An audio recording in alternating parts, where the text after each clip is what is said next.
आज हम लोग चर्चा करते हैं अपने एसी यानी मध्यवर्ती धारा के कुछ और भी महत्वपूर्ण और प्यारे प्यारे क्वेश्चन, जिसमें आज का आपका पहला क्वेश्चन है कि एलसीआर श्रेणीबद्ध परिपथ को समझिए।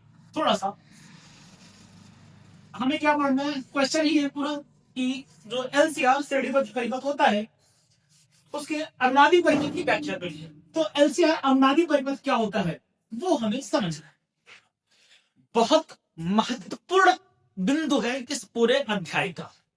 ठीक है, क्या एलसीआर अनुनादी परिपथ और अनुनादी आवृत्ति, तो बहुत बारीकी से इस पॉइंट को समझते चलना। ठीक बंधु, तो शुरू करते हैं। एलसीआर सर्किट क्या होता है? एलसीआर का मतलब तीनों चीजें, एलवी है, सीवी है और आरवी है। ठीक है, तो जब इन तीनों का एक साथ हम मिश्रण लेंगे तो हमें मिलेगा। तो चलो बनाते हैं पहले सबसे। तो पहले हमारे पास क्या लगा, एल, ठीक है ना, फिर क्या लगा है सी, और फिर क्या लगाया हमने आर। ये हमारे पास तीनों श्रेणी क्रम में जुड़े थे। हमें पढ़ना भी श्रेणी क्रम, समांतर क्रम से कोई लेना देना नहीं, दूर दूर तक का नाता नहीं, सिर्फ श्रेणी क्रम। और इसको हमने किसी ना किसी एक एसी सोर्स से जोड़ दिया है, ऐसी नहीं, एसी सोर्स मतलब प्रत्यावर्ती धारा या प्रत्यावर्ती इनपुट है। इसके लिए प्रेरक, इसका कुंडली का जो प्रेरक तो है वो एल है, और इसके लिए जो प्रतिरोध होगा उसे हम लोग क्या बोलते हैं, एक्स है। धारतीय प्रतिघात, सर प्रेरकीय प्रतिघात। ये आपका संधारित्र, इसकी धारिता कुछ सी है, और इसके लिए जो प्रतिरोध होता है वो हमारा क्या होता है, एक्स सी, और ये आपका प्रतिरोध आर। सही बात। अब हमें एक बात पता है, हमारे पास तीन सर्किट है, एल है, सी है और आर है। अगर मुझे यहां पर ये रिजल्ट निकालना हो कि जो रिजल्टेंट रेजिस्टेंस होगा, जिसे हम लोग क्या कहते हैं, प्रतिबाधा। ठीक है, जो रिजल्टेंट रेजिस्टेंस है जिसे हम प्रतिबाधा कहते हैं, अगर हमें वो निकालना है तो उसके लिए हमारे जरूरी है कि इसका एक छोटा सा ग्राफ देख लिया जाए बहुत ध्यान से। अब इधर अगर आपका रेजिस्टेंस है तो करंट भी किधर होती है, रेजिस्टेंस की दिशा में। क्या हमें पता है कि प्रतिरोध और धारा के बीच में जो आर रेजिस्टेंस होता है या आर सर्किट है, तो तीनों हो, बट हम तीनों को अलग अलग मानते पड़ेंगे। कैसे? आर सर्किट में हमें पता है कि करंट और वोल्टेज के बीच का जो फेज डिफरेंस है, जो फाई है, कलांतर है, वो जीरो है। कलांतर क्या है, जीरो। जीरो होने का मतलब साथ साथ है। अब एल सर्किट में क्या होगा कि भैया ये इधर हमारा क्या होगा, जब एल सर्किट लेते हैं तो उसमें वोल्टेज अग्रगामी होता है। वोल्टेज क्या होता है, अग्रगामी। कितना, 90 डिग्री। कितना, 90 डिग्री। तो इधर तुम्हारा क्या आ जाएगा, एक्सएल, और इधर तुम्हारा आएगा इधर में पश्चगामी होगा। तीनों हमें बता दी। अब यहां पर तीन केस हो सकते हैं तुम्हारे पास। जब एक्सएल बड़ा है एक्ससी से, पहला केस। जब एक्सएल बड़ा है एक्ससी से, तो अगर मान लो इधर की तरफ 10 ओम होता रेजिस्टेंस, मान लो इधर 5 ओम उल्टा है, तो नेट कितना आता, 10 ओम ऊपर है 5 ओम नीचे है, तो रिजल्ट कितना आता, 5 ही आता ना। किधर की तरफ, ऊपर की दिशा में, ऊपर वाला जाना है। तो अगर ऐसा हुआ तो आपको जो सर्किट मिलेगा वो कुछ ऐसा मिलेगा। कैसा कि इधर तुम्हारा आर है और इधर तुम्हारा जो रेजिस्टेंस है वो है एक्सएल माइनस। ठीक है, इधर में क्या है, आर है, और एक्सएल माइनस एक्स की दिशा। समझ गए बात। अब तो दूसरी बात रही भैया, तो रिजल्टेंट किधर आएगा। अब इन दोनों का तो हमने मामला सुलझा ही है। इन दोनों की वजह से रिजल्ट किधर मिला, ऊपर। आर पे है इधर, चलो ये कह रहा ऊपर चलो, तो नेट कहीं इधर मिलेगा, तुम्हें मिलेगा। अब जो नेट रेजिस्टेंस तुम्हें मिलेगा वो कहीं इधर मिलेगा, इस डायरेक्शन। तो ध्यान से पॉइंट देख के चलना। मैं एक ही काम का बाकी दोनों एक ही में एक्सप्लेन कर दूंगा। ठीक, अब अगर मैं नेक्स्ट मुद्दे की बात करता हूं तो कलांतर कितना अपने पास में, कलांतर है ये 5। क्या है भैया, 5। अब कौन अग्रगामी होगा इस केस में, आगे कौन होगा, आगे कौन होगा, वोल्टेज। आगे कौन होगा अपने पास में? वोल्टेज, क्योंकि करंट तो किधर जाएगी? आर की दिशा, करंट किधर जाएगी? आर की दिशा, और ये नेट वोल्टेज तुम्हें मिलेगा। और ये निकालने के लिए आप क्या कर सकते हो, ये देखो समकोण त्रिभुज बनता हुआ नजर आ रहा है, और इस समकोण त्रिभुज को अगर आप देखो ध्यान से, तो ये क्या है तुम्हारे पास? XL माइनस XC, ये क्या है? R।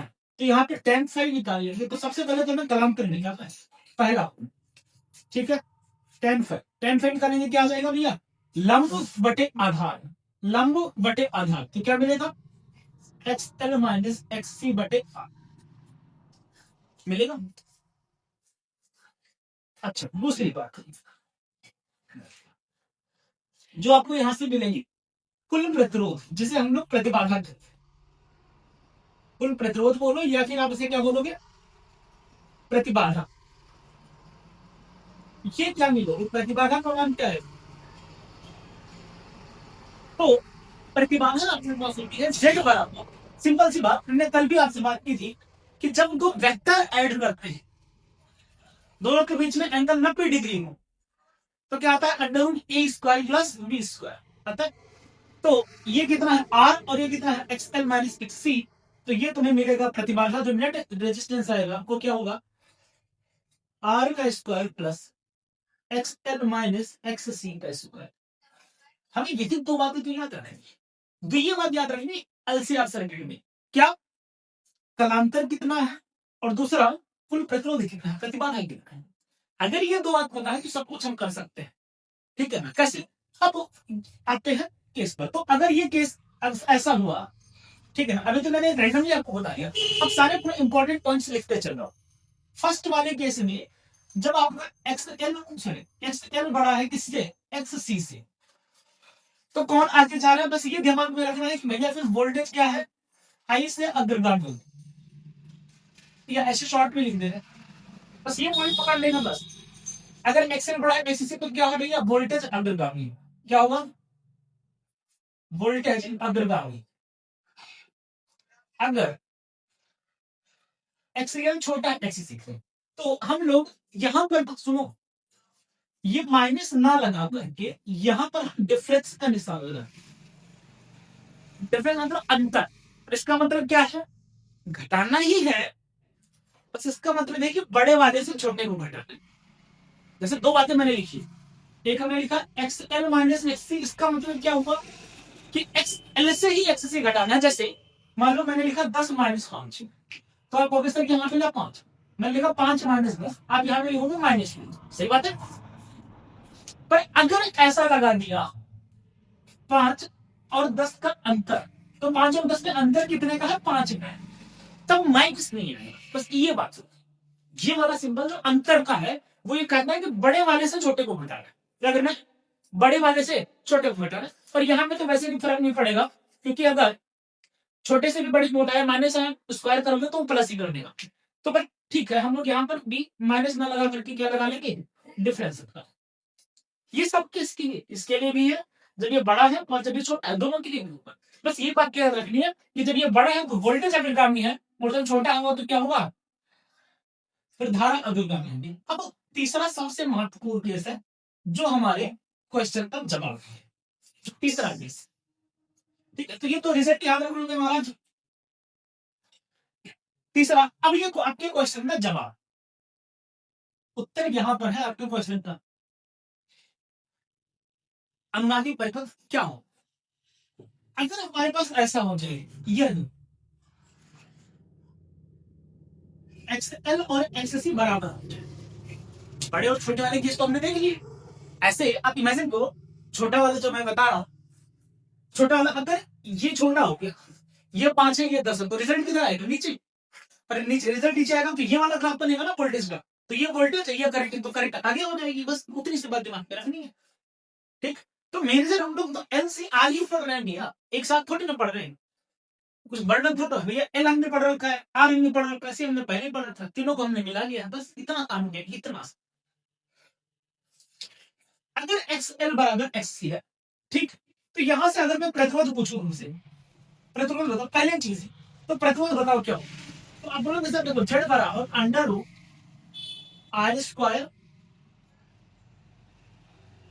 ठीक है ना, या एक काम कर लेते हैं, थोड़ा सा और जैसे बढ़िया बना लेते हैं। यदि प्रतिबाधा न्यूनतम है, क्या है भैया, यदि प्रतिबाधा मतलब प्रतिरोध न्यूनतम है, तो जो आपका परिपथ है, परिपथ क्या कहलाता है, अनुनादी परिपथ कहलाता है। ये बात याद रखना, अनुवादी नहीं है। अनुवादी जानते हो, मैं जानता हूँ, शुक्ला जी, सौरभ बताओ भैया, अनुवादी जानते हो, जानता हूँ, जानता हूँ, तो उसे हम लोग अनुवादी अनुनादी परिपथ के। तो प्रतिबाधा न्यूनतम कब होंगी, न्यूनतम, क्योंकि भैया स्क्वायर है तो जीरो से छोटा तो हो नहीं सकता है, सही बात है। और जीरो कैसे हो सकता है, क्योंकि अगर आपने स्क्वायर भी कर दिया है तो घट के तो जीरो आ ही नहीं सकता, क्योंकि भाई घटने के लिए तो क्या चाहिए, वैल्यू माइनस चाहिए ना।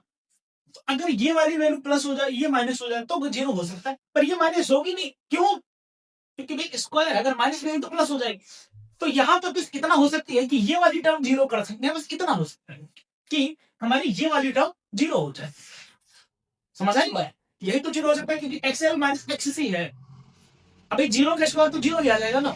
तो आपको क्या मिलेगा, अनुवादी परिपथ आपका क्या कहलाएगा, अनुवादी परिपथ के केस में हमें ये मिलेगा क्या कि हमारा एक्सएल माइनस एक्ससी ये किसके बराबर हो जाए, जीरो के बराबर, तो ही आपको न्यूनतम प्रतिरोध यानी जेड का मान आर के बराबर आ जाएगा। आप देखो यहाँ पे रखते जेड बराबर क्या मिलेगा, under root R square plus zero, R square का मतलब आर, और न्यूनतम प्रतिरोध ही केवल जब प्रतिरोध होता है, ठीक, तो हमें न्यूनतम प्रतिरोध ही मिलेगा। तो इस केस में हमारा अनुनादी परिपथ कहलाता है, और ये कब देखने को मिलेगा, जब एक्सएल माइनस एक्ससी बराबर जीरो है, यानी एक्सएल किसके बराबर होगा, एक्ससी के बराबर, और एक्सएल क्या होता है सर, ये होता है ओमेगा इंटू एफ, और एक्ससी होता है ओमेगा इंटू सी। तो ओमेगा को इधर भेज लो, तो ओमेगा स्क्वायर बराबर हो जाएगा 1/LC, तो ओमेगा बराबर 1/√LC, और ओमेगा हमारे पास क्या होता है सर, ओमेगा होता है 2πf, क्या होता है 2πf बराबर 1/√LC,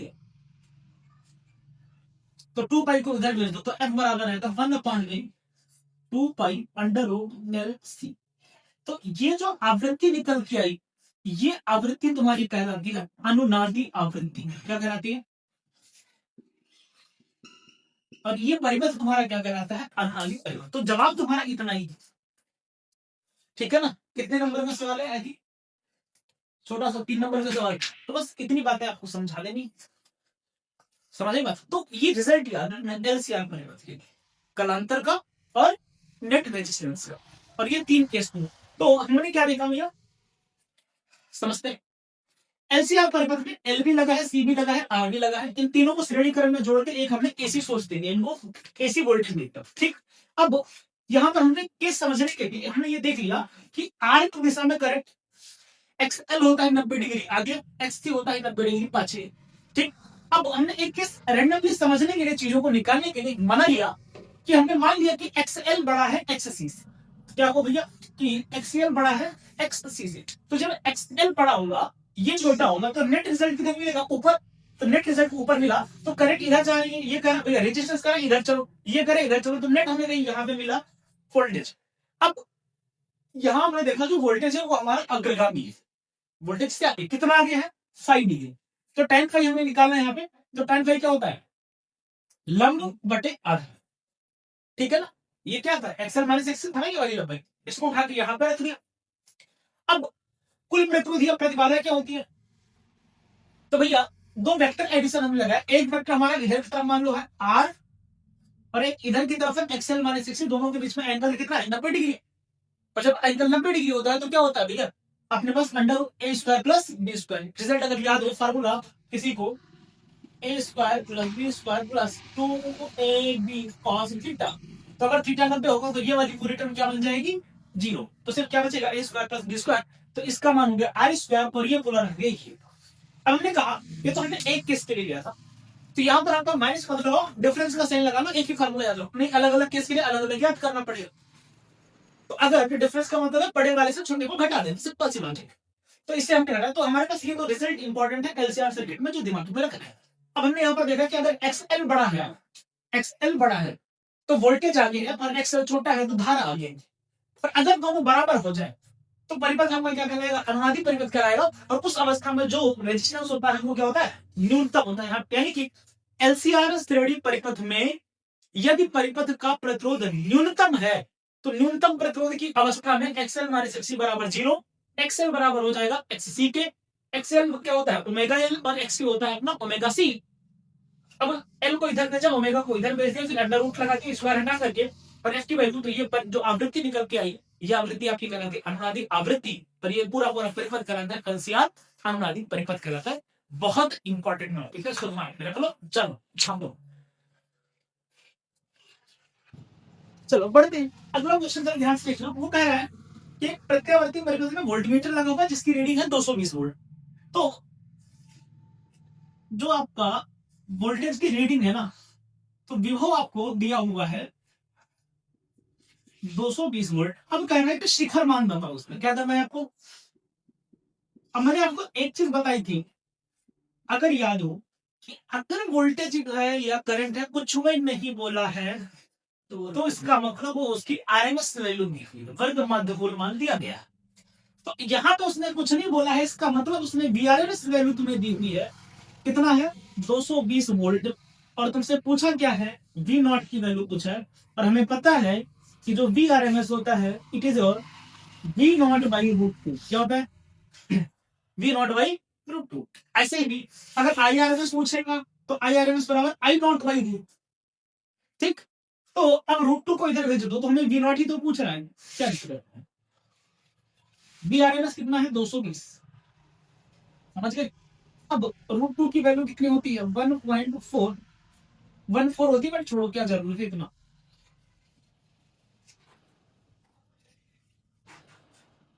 चलो अच्छा बोलते हैं, फिर अगले क्वेश्चन की बात करते हैं। देख सकते हैं आपको कोई क्वेश्चन वगैरह नहीं होगा उसमें यहाँ। फिर इसमें भी वही कह रहे हैं कि एक प्रत्यावर्ती परिपथ में प्रतिबाधा जो प्रतिघात में क्या अंतर है।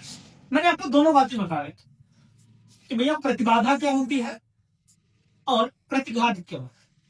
प्रतिबाधा और प्रतिघात में अंतर ये है, प्रतिघात तब आता है जब केवल या तो एल हो, केवल क्या लगा हो भैया, या तो केवल एल है और या तो केवल सी है, तब आपको प्रतिघात देखने को मिलता है।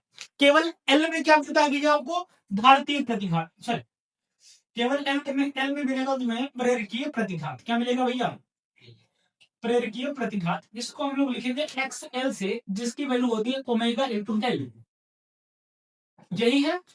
और इसको हम कहते हैं धारकीय प्रतिघात। क्या कहते हैं, धारकीय प्रतिघात, जिसे हम लोग लिखते हैं एक्स सी से, जिसकी वैल्यू होती है 1/ओमेगा सी। बिल्कुल सही बात है। और प्रतिबाधा तब देखने को मिलती है जब कोई भी दो हो, चाहे एल आर हो या फिर सी आर हो या एल सी हो या एल सी आर पॉइंट, तो इन सब में जो नेट रेजिस्टेंस होता है वो तुम्हारा प्रतिबाधा है। केवल अकेला एल या अकेला सी है तो प्रतिघात, साथ साथ है तो प्रतिबाधा। समझ गए बात की। अब आगे कह रहा है कि एलसीआर परिपथ में शक्ति गुणांक का सूत्र लिखिए। एलसीआर परिपथ में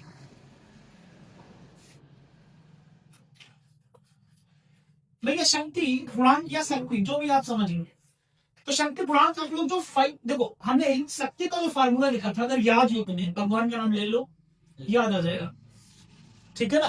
क्या लिखा था भैया,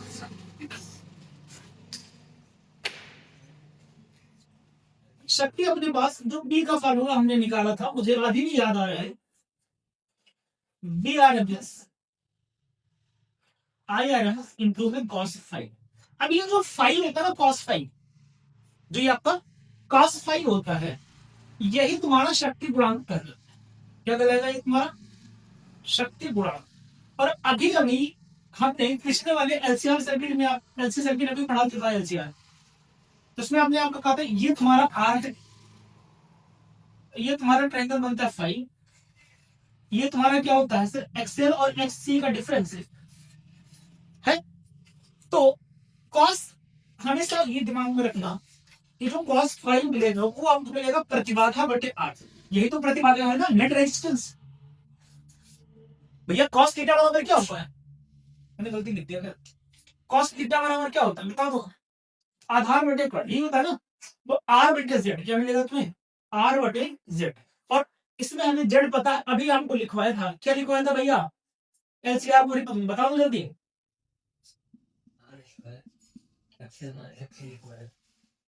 तो ये हो गया शक्ति गुणांक का सूत्र, कोई दिक्कत।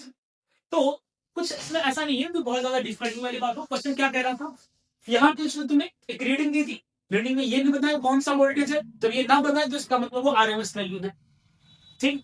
तो आरएमएस वैल्यू तुम्हें दी हुई थी, वी नॉट पूछ रहा था, हमने ये कर लिया। अब ये मल्टीप्लाई कर लिया, मल्टीप्लाई कर लिया। उसके बाद दूसरा क्वेश्चन कर रहा था कि भैया प्रतिबाधा और प्रतिघात में क्या अंतर है, तथा शक्ति गुणांक का सूत्र लिखो एलसीआर का। अब किसी भी परिपथ में तुमसे बोले आर बाई जेड क्या काम रखना है, जहां पे जेड क्या है, नेट प्रतिरोध है। शक्ति गुणांक का सूत्र कभी भी पूछेगा लिखना है आर बाई जेड, जेड क्या है, नेट रेजिस्टेंस। अब वो कोई भी परिपथ हो, एल आर परिपथ होगा तो वहां पे नेट प्रतिरोध क्या होगा वो देख लो, ठीक। सी आर परिपथ है, वहां पे नेट प्रतिरोध क्या है वो देख लो। एलसीआर में तो हमने दिख ही लिया है, ठीक। तो ये छोटी सी बात दिमाग में रखनी है। तो चलो छापो जल्दी, ठीक है बच्चा। तो ये अगला सवाल बड़ा ही खूबसूरत सवाल है और बहुत सारी चीजें इसमें हमें कैलकुलेट भी करनी है। ये भी तुम्हारा 2025 का क्वेश्चन है, हाँ 2025 का ही सवाल है। एक बार इस सवाल को ध्यान से देखो, फिर हम लोग करने से शुरू करते हैं। सवाल बढ़िया है थोड़ा सा। अब हम पहले उन चीजों की बात कर लेते हैं जो हमें इंफॉर्मेशन दी हुई है। हमें क्या दिया, अगर आपको याद हो तो वोल्टेज इक्वेशन हम लिखते क्या है, V बराबर V not sine omega T. तो तुम्हें ओमेगा दिया हुआ है कितना भैया, 500 दिया हुआ है, सही बात। दूसरा ये कितना दिया हुआ है हमें, V का मान हमें कितना दिया हुआ है, तो सर देखो V नॉट हमें दिया हुआ है 100, तो इसको आप क्या लिखोगे, V नॉट की वैल्यू 100। इतनी बात हमें पता है, हाँ सर कोई दिक्कत नहीं। और यहाँ पे ये वाला किसका मान होता है, एल का, इतना दिया हुआ है। ये सी का मान दिया हुआ है और ये तुम्हें आर का, एलसीआर का मान भी पता है। तो हमें सबसे पहले कह रहा है जेड बताओ। तो जेड हमारे पास क्या होता है, जेड का अगर तुम्हें फार्मूला दिमाग में हो तो जेड बराबर क्या फार्मूला होता है भैया, अंडर रूट आर का स्क्वायर प्लस एक्सएल माइनस एक्ससी का होल, यही है। तो पहले तो निकालो, तो यहां से एक्सएल निकालो, एक्सएल कैसे निकालेंगे, तो एक्सएल बराबर होता है ओमेगा इंटू डेल। ओमेगा कितना दिया हुआ है 500, एल कितना दिया हुआ है 0.16, तो आ जाएगा 5 गुणे 16, यानी इसका मान आ जाएगा 80। कितना आ गया भैया, एक्सएल का मान कितना आ गया 80। कोई समस्या है आपका, चलो आगे बढ़ते। एक्सएल आ गया, अब निकाल लेते ओमेगा एल, क्या निकाल लेते भैया, सॉरी एक्स सी भी निकाल लेते, चलो एक्सएल तो आ गया ना, एक्स सी चाहिए निकाल लेते। एक्स की बराबर होता है 1 ओमेगा इंटू सी। ओमेगा कितना है सर 5, सी का मान कितना है 40 गुणे 10 की घात माइनस 6।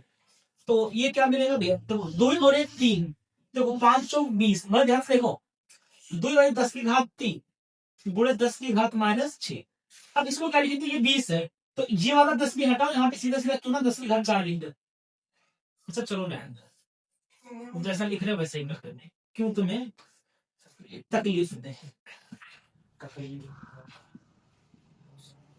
तो ये बचेगा 1/2 गुणे 10 की घात 4 गुणे 10 की घात माइनस 6। तो यहां से एक्स सी की वैल्यू आ जाएगी, ये माइनस से पलट के 2 10 की घात 4 इसमें माइनस 2, तो 1/2 गुणे 10 की घात माइनस 2, ये ऊपर चला जाएगा प्लस हो जाएगा, 10 की घात 2 का मतलब 100/2, यानी एक्स सी का मान कितना आ गया 50। तो बस हो गया काम। कितना आ जाएगा भैया, ये देखो यहाँ पे बराबर अंडर रूट आर का मान कितना है 40, तो 40 का स्क्वायर, तो सर बिल्कुल प्लस XL माइनस XC, ये कितना है 80, ये कितना है 50, घटाओगे कितना बचेगा 30। तो भैया ये हमेशा याद रखना, 30 का स्क्वायर प्लस 40 का स्क्वायर बराबर होता है हमेशा 50 का स्क्वायर। किसके बराबर होता है? तो ये आपको कितना मिलेगा? नेट प्रतिरोध जेड की वैल्यू आ जाएगी 50। अरे जैसे 3 और 4 का स्क्वायर होगा, 3 का स्क्वायर 4, 3 का स्क्वायर 9, 4 का स्क्वायर 25, 3 का स्क्वायर 9, 4 का स्क्वायर 16, 16 9 25 और 25 होता है 5 का स्क्वायर। तो वैसे ये लिखोगे 30 का स्क्वायर 900, 4 का स्क्वायर 1600, टोटल बना 2500, जो कि हो गया 50 का स्क्वायर। तो जैसे 3 4 5 वैसे 30 40 50 वैसे 300 400 500। ठीक, तो बस इसलिए हमने डायरेक्ट जेड का मान लिया। तो पहला जवाब आपके पास आ गया, संपूर्ण प्रतिबाधा कितना है? 50 ओम। और इधर आओ, कॉस फाई हमने अभी तुम्हें क्या बताया था महाराज? कॉस फाई क्या बताया था? आर बटे जेड बताया था, आर बटे जेड। तो आर का मान कितना है? 40, इसका मान कितना है? 50। तो ये तुम्हें क्या मिला? 4/5। क्या मिला? तो कॉस फाई की वैल्यू कितनी आ जाएगी हमारे पास? 4/5। अब आप चाहो तो और भी निकाल सकते हो। ये जो कॉस फाई का मान 4 दिया हुआ है, ये होता है कॉस साइकिस का मान। इसका मान होता है कॉस 37 का मान कितना होता है? 4/5 कॉस 37। तो आप यहाँ से ये भी कह सकते हो कि जो फाई का मान होगा वो 37 डिग्री होगा। हालांकि हमें जरूरत नहीं है फाई, ठीक है। अगर हमें कालांतर पूछ लिया होगा तो हम कह देते भैया 37 डिग्री। अच्छा कौन आगे होगा? चलो ये तो हमने बता दिए, फाइव का मान है 37 डिग्री। अब इसमें बताओ कौन अग्रगामी है, वोल्टेज या करंट?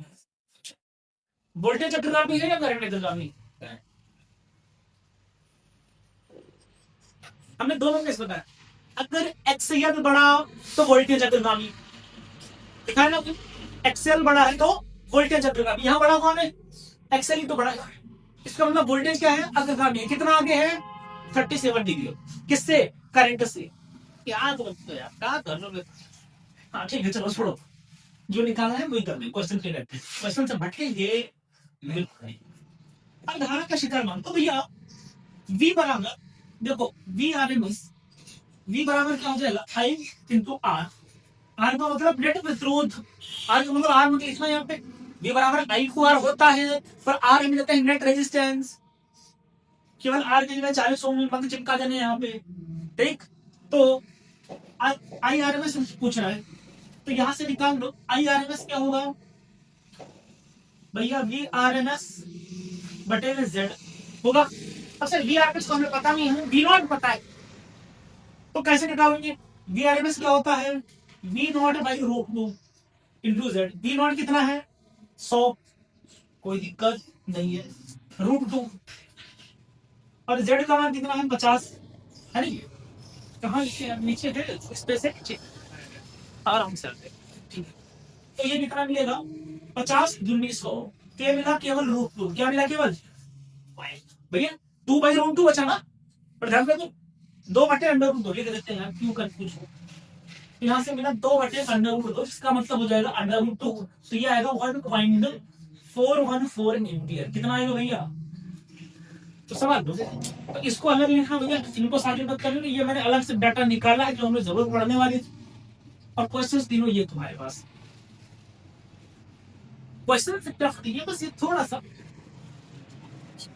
अब इसमें हमने लगभग सारी चीजें निकाली, परिभाषा भी निकाल लिया, कॉस फाई भी निकाल लिया, फाई भी निकाल लिया, कौन अग्रगामी है वो भी बता दिया, कौन पश्चगामी है वो भी पता चल गया, शिखर मान भी पता चल गया, और IRMS भी पता चल गया, हमें VRMS भी पता चल गया। इतनी सारी कैलकुलेशन हमने इस एक क्वेश्चन में की।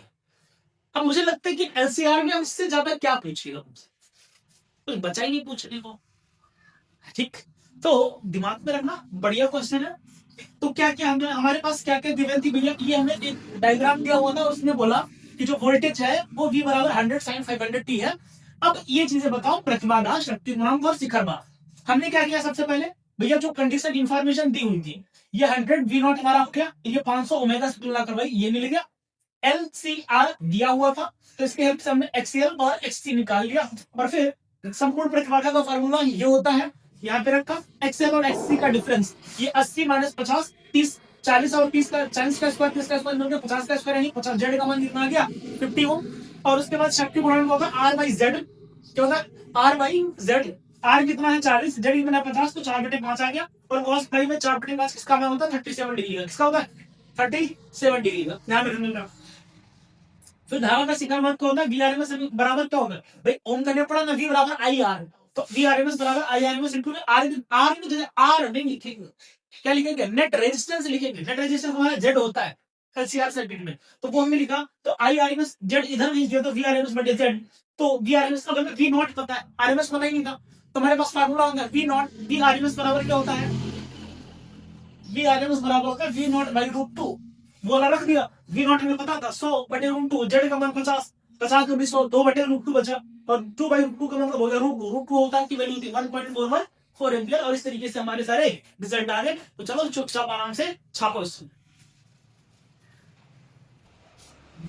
तो ठीक है बच्चों, अब हम लोग मिलेंगे अपनी अगली कक्षा में। आप लोग पढ़ते रहो, स्वस्थ रहो, मस्त रहो, तैयारी अपनी करते रहो, ठीक है।